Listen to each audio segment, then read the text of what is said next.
Jamie Foxx recently had a setback. He had an illness. We don't know what it is. They don't really care. It's very mysterious. Yeah, but I'm glad he's doing better. Yeah. So Jamie cut his teeth. Comedians thinking about getting back on stage. Yeah. What would you rank Jamie as far as comedic? We know what he is as a comedic actor. Yes. But as a stand-up, we saw him in Living Color. He was very funny. Like, I May Need Security. That was funny as hell. Ranking like what you mean? Like ranking as what's when you look at Jamie, what kind of comedic performer is he? He's really talented singing, because I opened up for him a long time ago in Indianapolis at the Madam C.J. Walker Theater, and he did voices. He's funny naturally. Yes, he can do some impersonation. Yeah, he can do some impersonation. We can go pound for pound on the Trump though. Anytime, dog. Anytime you want to compete, I'm ready for Jamie. Yeah. But he did voices. He had range. Yes. And yeah, he's skilled. He's very skilled. I've never seen him do a lot of stand-up. Right. Because he's been in movies and he's busy, so yeah. But the people say the man was a clone. And then they saw him with a white woman and said, that's him. Yeah, no. That's Jamie. He ain't no black girl. Yeah. Yeah, I don't know about the cloning thing, because they said he was at like a McDonald's. Yeah. And they said that there was a tattoo. I don't know about that shit. I don't know anything. You trying to start something? Nah. If we want to get 60 million, tell me something, boy. I want you to tell me, because no, Jamie. I know Jamie, but I don't know him like that. Right. But I don't know if it was a clone or not. It wasn't no clone, man. You know how we do stuff. So was that a real Jamie? Was that Jamie for real? Yeah. Why in that video? I don't know. Shit. The one you don't believe they're cloning? The one on the beach. What beach? Oh man, you saw that man walking on. He was on vacation. With whom? White girl? You did like man. There you go. But let me ask you this. Yes. Because people say, well, Shannon, you causing all this beef. Did you know that this many comedians didn't like each other? Listen, man, it's really sad to say this, but our community, I hate saying community. Community sounds so poor. Are we talking about the black community? Are we talking about comedic? No, because the white dudes, I'm going to keep it 100, because I know a lot of white comics, and man, they ain't beefing like that. Hell no. And I'm not saying there's not guys that don't like each other, but these motherfuckers, they will hold that solidarity. That white male solidarity, it will hold it, because they all are on each other's podcasts. Rogan makes these motherfuckers kings. It's Rogan, and even though, shout out to Adam Carolla, because I'm a regular on his, and they share each other's shit. They get on each other's podcasts. Right. They help each other all the time. I don't even want to say this shit, but if it causes controversy, I'm down with it. We ain't shit. Real talk. We are fucking whack. Because here's the problem. We always air our grievances on public platforms. Okay. This motherfucker ain't that funny, that motherfucker. I'm like, why? I don't understand. What is this fucking addiction of calling each other out in public all the time on who's funny, who's whack? I don't understand. We're the only ones that kind of do this shit. Okay. And of course we watch, because controversy is always fun, but I don't know why we do that. We should be on each other's podcasts. We should be like, liking each other's shit, but we don't do that. I know some comics, and I got comics that don't like me, and I'm not saying any names. Shit. I got comics that don't fuck with me. I got comics that have talked shit about me, but I never let them know. They've talked shit about me. I've had comics talk shit about me to people in the business, producers who have come up to me and said, hey, are you friends with this particular person? I could say his name right fucking now. And they say, yeah, I know this guy. What's up? Well, he was saying some really disparaging things about you, but we didn't believe him. I think you should give him a call. And I call him. I say, why the fuck are you talking about me? And I've never done anything to you, because I don't do anything. You can tell anybody. I mind my business, Shannon. I stay in my lane. Right. All I do is say, let me be the best comedian I can be. I don't stab people. I'm not into stabbing people in the back. I guess that means you're doing pretty good, because that's what I've been told. What? It comes along with the business. When you're doing well, people take shots at you. They take shots at me. I've had women tell me shit. Here's the thing. When a dude is talking bad about another dude to a woman, that's bitch shit. Oh, yeah. That's bitch shit. Yes. I don't do that. I can have a beef with you, right? And if I see a girl that you know, I'm not gonna say shit to her about you. That's cornball shit. But they do that to me. And I've been told by women. That's what's great. Is like my relationship with certain women be like, yo, I just wanna let you know, you thought that was your man, blah, blah, blah, blah. He, you know, so, and it's like, we are fucked up to each other. I'm not saying there are pockets of comics that do help each other. Black comics. Let me not. Because then they'll be like, man, how you gonna say that about the old black? It's the truth. Yeah. We don't help each other. Even on social media, motherfuckers won't like your shit to help you. DL Hughley does that shit for me all the time. He always puts my videos up. If your videos are great, he'll put it on his platform. DL always looks out. He always looks out. Man, likes my shit. Michael Blackson will like my shit sometimes. Just a little things here and there. I guess he ain't put mine up because I'm Wendy Williams with a weight set, so he ain't putting up. You're Wendy Williams with a weight set? Yeah. I remember one time you did send something to me when I imitated you. You say, man, I thought we was boys, man. Yeah. How the fuck you gonna do that shit, man? And then that was it. I never heard nothing else. But listen, we need, that's always been a problem with us in the first place, though. It is. It's our unity. Our unity. Can I tell you a story? Sure, I'd love to hear. Okay, there was a guy I knew who was a big time drug dealer, pushing mad weight. He was one of the biggest in New York City. And he was telling us, me and my boy and shit, Artie Fuqua, he was telling us, you know, I ain't afraid of shit. I ain't afraid of nothing. He goes, but I went to China to make this deal with the mafia over there, the triads and shit. Yeah. And he goes, I'm talking to these dudes. And he goes, I ain't never been afraid of shit. But when I got into their like headquarters, they were so organized. It was scaring the shit out of me. They were so calm and so organized. They were sharp. And the guy, he's talking to the head dude, and he goes, and they're just having a small talk. He goes, you know, the one thing about black people, he says, you guys are, you're the trendsetters. Everybody copy black people. You're so creative. Your music, your style, everybody like black people. We're jealous of you. But the one thing you don't have is unity. Very easy to break you up. Wow. And this is in the drug game. He says, we don't even lie, though. He says, we can't even organize crime. Wow. We can't even organize crime. Everybody got mafia, Italian, right? There's supposed gay mafia, Russian mafia. We got Irish mafia, and black folks can't even organize crime. Shame. It's the same with comics. I'm sorry, we do not help each other. And I know guys that talk shit about me. I know guys that shit on me all the time, but I keep it moving. And it's a shame because I'm not going around talking about shit, and I like helping people. If I can help, I'm the first motherfucker to try and help. I do. But some cats will block you out, don't want you to have shit. You know, there's other gatekeepers within the gatekeepers. Wow. Yeah. There's other gatekeepers. But they are gatekeepers. Yeah, because they can be like, well, what do you think about this guy? Oh, man, nah, man. One guy told me and told some executive that I'm a joke thief. And one thing I don't like is someone call me a joke thief because I'm original. And I said, don't you ever fucking call me a joke thief because you're a joke thief. You're a fucking joke. Don't ever say, but you know, we'll say shit like that. Yeah. I'm calling it out. Hope this gets about 60 million. Cause I think the thing with us, we like, as long as, if you're here and we're here, we cool. Yes. But don't get here. And you better not get here. Which is because then I got to try to do something to whittle you down so you come back to my level or I elevate to your level. Or you get here and you pull the ladder up, don't let anybody else climb. Yes. But my thing is, I like when people, like you see a guy like Kevin Hart who brings up his boys. They're all eating. Yeah. I love that shit. He goes, oh no, you eating. The plastic cup. You got a million, you got a couple million, you got a nice car. That's the way you do the shit. Yeah. He don't owe all of us anything. It's the people that are working with him. They're eating. You know who else is great? Nick Cannon. Shout out to Nick. I did 3 seasons of Wildin' Out. Right. Reluctantly. I did it because he was like, man, when are you going to do Wildin' Out? I said, I don't feel like rapping fucking ABCs and shit, and I'm not good at that shit. He said, no, but we gonna make it to where you can do your impersonation. Nick Cannon's another guy.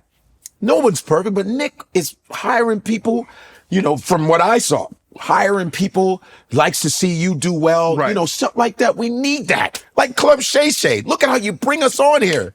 You might make us kings, Shannon. Damn it. But I guess people say I shouldn't give you guys a platform because I force you guys to air out. You know what's fucked up?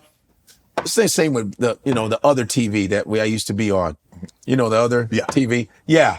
But why? As soon as you got big, that's when all the bullshit started. You noticed that too, huh? Yeah, because when they said, "Oh, I think Shannon's gay," first of all, if someone says you're gay, that means you made it. You understand? I'm waiting for somebody to say I'm gay. They say, "Well, that's a moist booty ass motherfucker." Like, I made it. They say I was moist booty, brother. I'm like, you know what I'm saying? And that means you're doing well. And it's fucked up. Like, why? I don't understand why we get, like, when you get success, people are upset at you.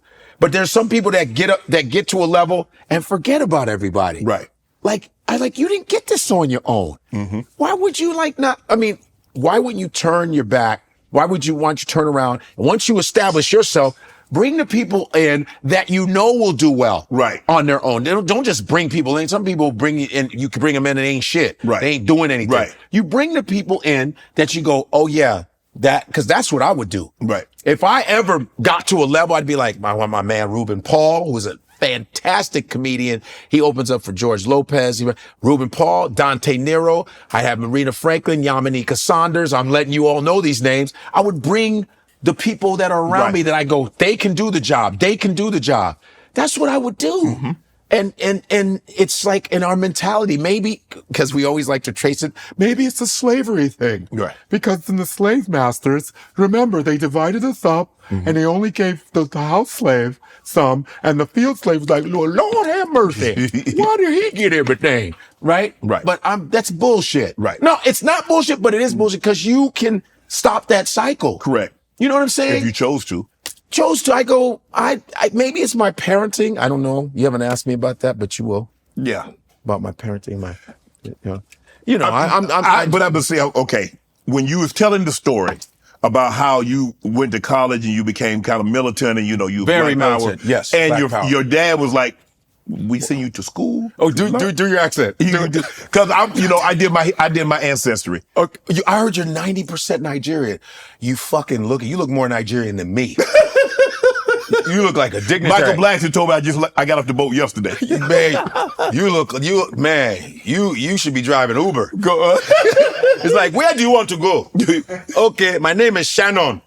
So how obviously 90% Nigerian. 90%. Fuck. Your parents, mom and dad. My mom and dad. How strict were they with your upbringing? Okay. My parents aren't here anymore, but bless up to my mother and my father. I'm Godfrey Jr., by the way, Godfrey Sr. They were strict because, immigrants always have rules. They say, you coming into the house. Were your parents first generation? First generation. I'm first generation Nigerian. Mm-hmm. And they came straight from Lagos, Nigeria, and small villages, and my father, who got his sort of a teaching scholarship to a school in Nebraska, Omaha. It's called Dana College. I think it's defunct now.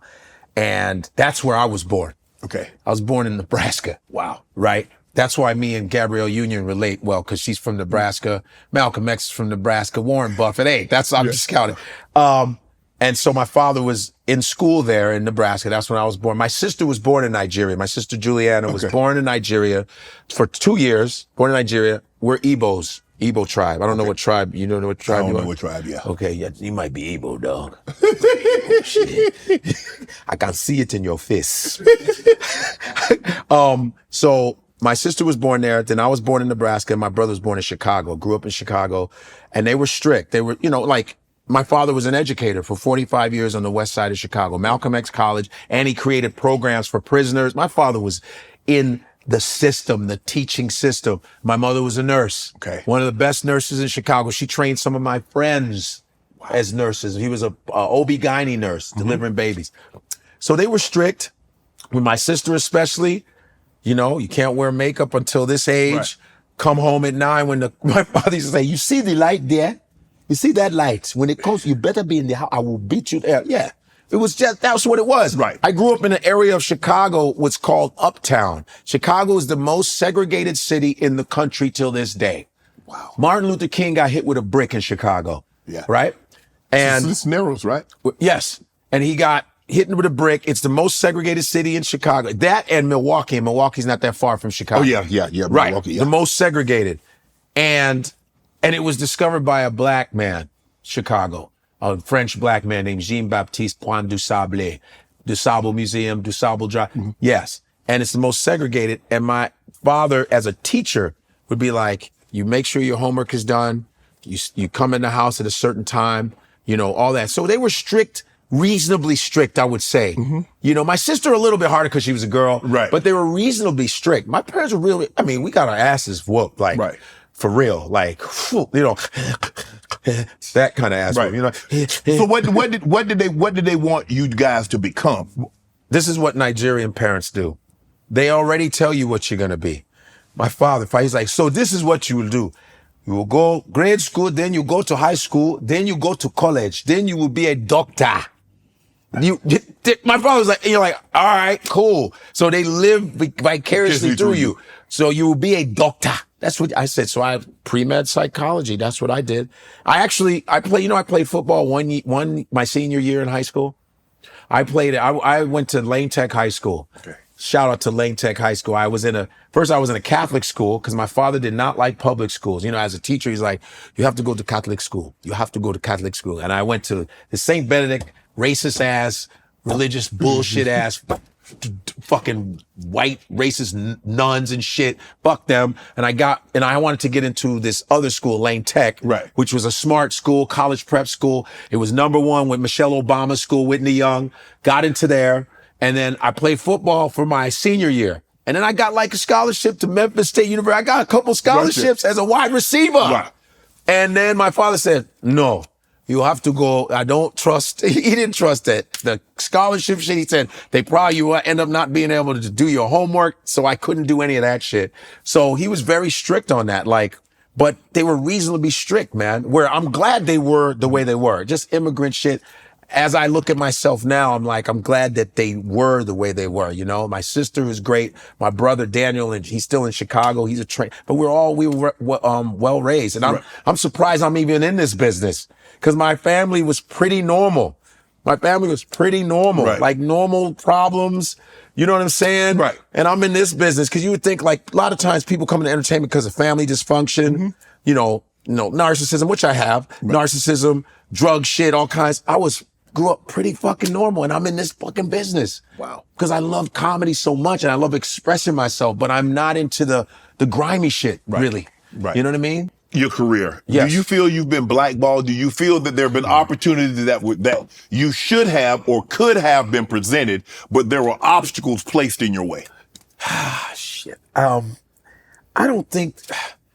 I've asked my agents to ask around if I'm blackballed. I asked, please go ask around. Because first of all, one thing about Hollywood, they're not honest.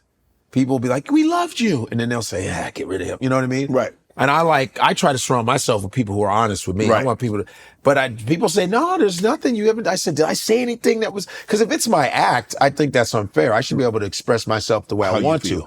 But I don't think so. I ain't fucking nobody's wife. I ain't flirting with nobody's girlfriend. I don't owe nobody no money. Not that you know of. I don't know that I know. I do know of. I ain't getting nobody pregnant. No, nothing. I'm always in my own lane, man. Right. But I don't think I've been blackballed. I would hope not. Shit, But I think that sometimes there's an intimidation to certain things. I think there's some intimidation. I don't know. I don't really want to dumb myself down for anybody. That just comes from that Nigerian pride, man. What you want to, pride. So could you have, as you look back? Yeah. You say you've been in the comedy game for 27 years. Yeah. As you look back, is there anything you could have done differently? Could you have marketed yourself differently?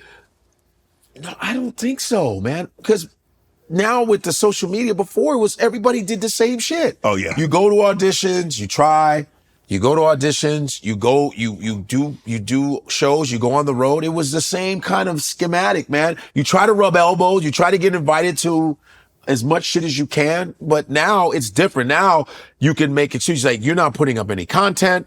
You could be doing a podcast, right? You could be but I'm doing all of that. I went along with the wind. I said, okay, Right. let me start social media. I embraced that shit about 6-7 years ago. I embraced it. I said, let me get off my ass and do it. And it worked for me. It really did work for me. It like revitalized the shit I was doing. But as far as like the Hollywood in, I'm not really in, I'm in, but not in. Right. It's like, how do you get there? Right. Then I hear all this creepy shit. In order to do that, And you then got you're like, I don't want to be there.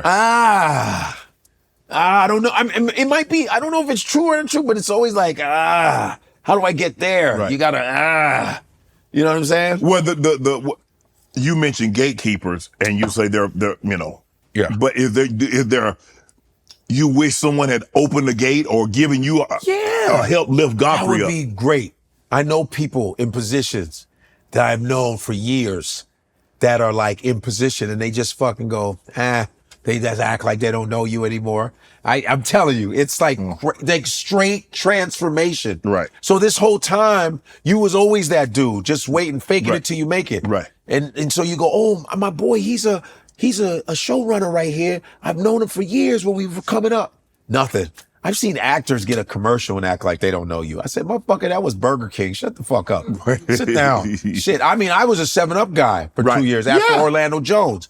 But I was still the same guy because it's transient. That shit comes and goes. I was a 7-Up dude. I'm going to keep it 100. That was a big moment to advertise for a product in America. Yes. I know all the jingles of all the different, right? Doc B, a pepper drink. I know all the shit. Now I'm like, 7-Up, what? Right. So even though I was getting shit, I still was that guy because that shit comes and goes. Godfrey, as I'm sitting here listening to you, Yes. how were you able to you can in and out. You can have the accent Nigerian, but you speak very American. I was born here. I don't give a Damn. I was born. But let me ask you a question. What? Because I know a lot of people that came from other countries. Yes. When they're in their own home, they speak the native language. That's when normal. they go outside, they talk about What's up? Yeah, it's cold. Did your parents have you speak Nigerian at home? No, I'm gonna be honest. My parents, man, they admitted. My mother say, yeah, we were lazy. We were supposed to teach you Igbo. We were speaking to you, but we got lazy. They got a little lazy. Okay. I wish they would have spoken, because my sister knows the language when they're speaking, because my parents would use broken English, pidgin English, and my sister knew when they were speaking straight Igbo because she was born there. She Pidgin English. I don't know, but I know pigeon toad.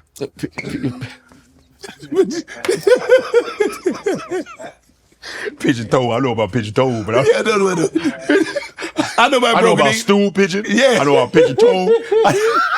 I mean, so Pigeon is like, like they said, what are you doing? Making mouth. It's like when you hear Afro beats. Yeah. They use a lot of pigeon in that. okay.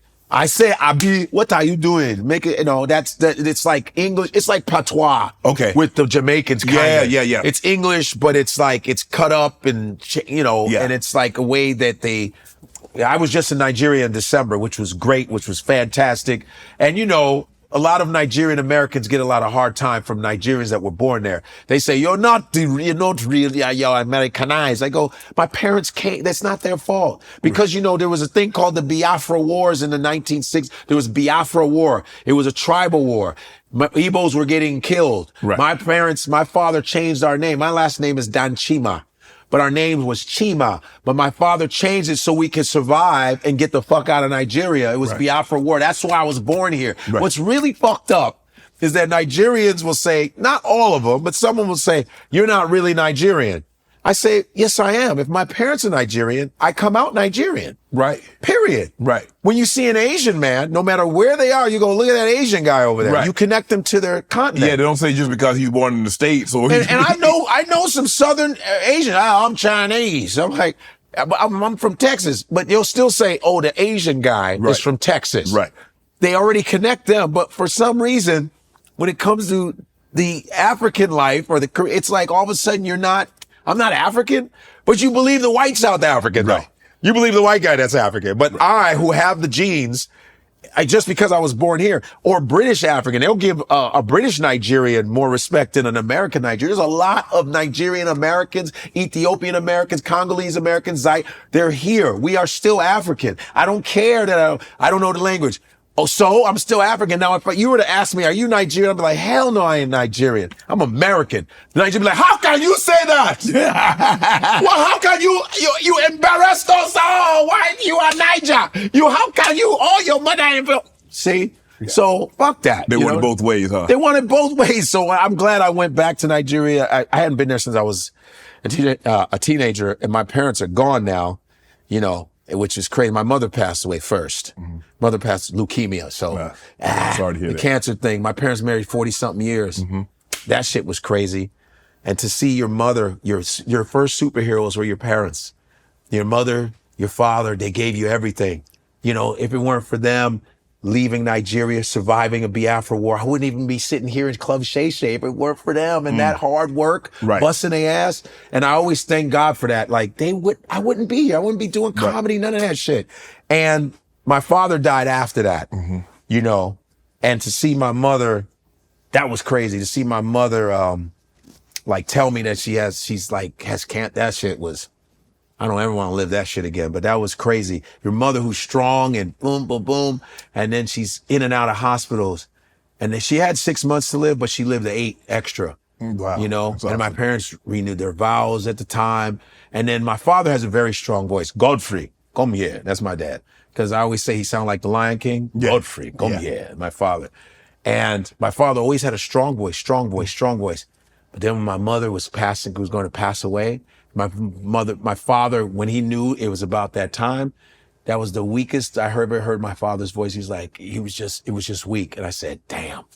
And then she died while I was doing the 7-Up commercials. That's what happened. She died right in the middle of it. And I kept it to myself. Because I don't like that attention. Right. I don't know if you've had people pass on you. Yeah. Yeah. So I was like, shit. Because my cousin called crying, bawling. And my poor brother, Daniel, he saw both my parents go in front of him. Right. And so my father lived along another 10, 11 years. But every time I would visit my father in Chicago, you could see it's just empty without my mother gone. Yeah. Part of him died when she passed.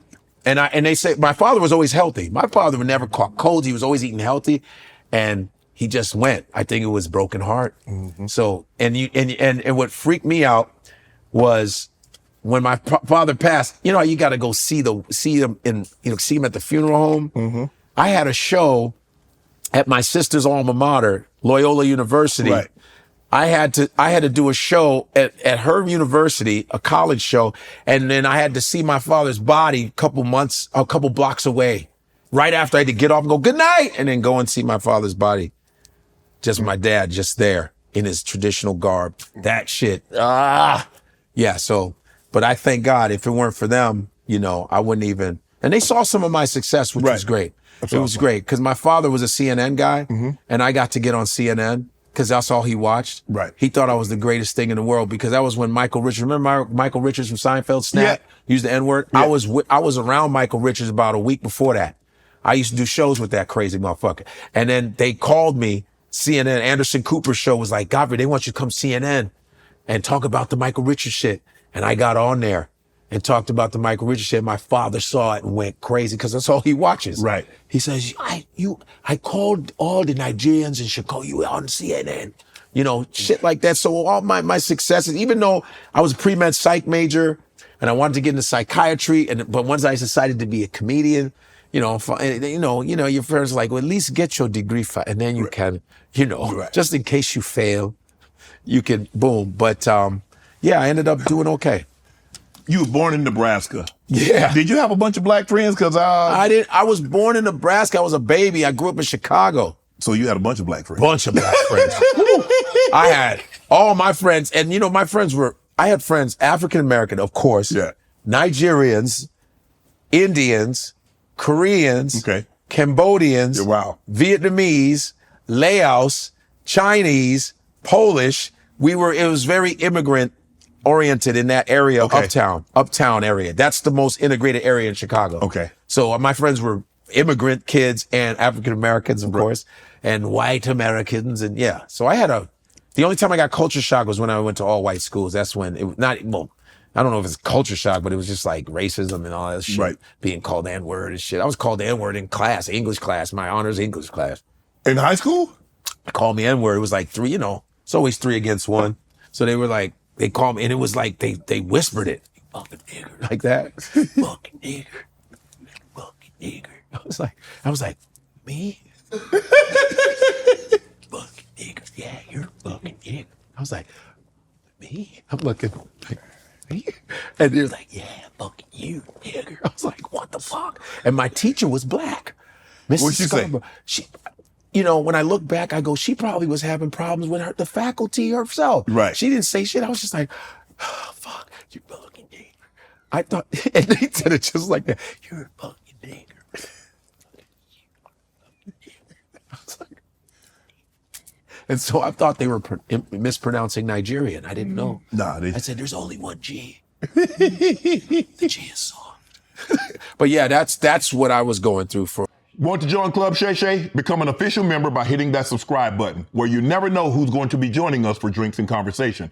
Don't be late to the party, because you know we like to do something before 2 something.